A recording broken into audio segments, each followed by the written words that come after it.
This video is about a very simple technique of elimination in the context of the preliminary paper. Now, in the question given to you, if you are able to identify some options as being very extreme sounding, sweeping statements, then such statements tend to be wrong. Now, look at the example given to you here.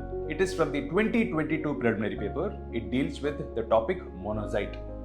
Now, pay attention to option 3, which reads, monazite occurs naturally in the entire coastal sands in India. Entire coastal sands in India is a bit sweeping, a little bit extreme. Such options tend to be wrong. Now, if you're able to eliminate that option 3 here, automatically A goes away, C goes away, D goes away, and you get the correct option B. Now, here in another example pertaining to the Karai camel. Now again, pay attention to option 3. It reads, it lives in the wild and cannot be domesticated. Again, this is a sweeping statement, a little bit extreme.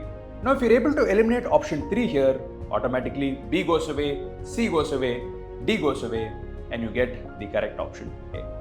Now, there are some rare circumstances under which this technique may not work, but let me assure you, 99% of the time, extreme options tend to be wrong in the preliminary exam.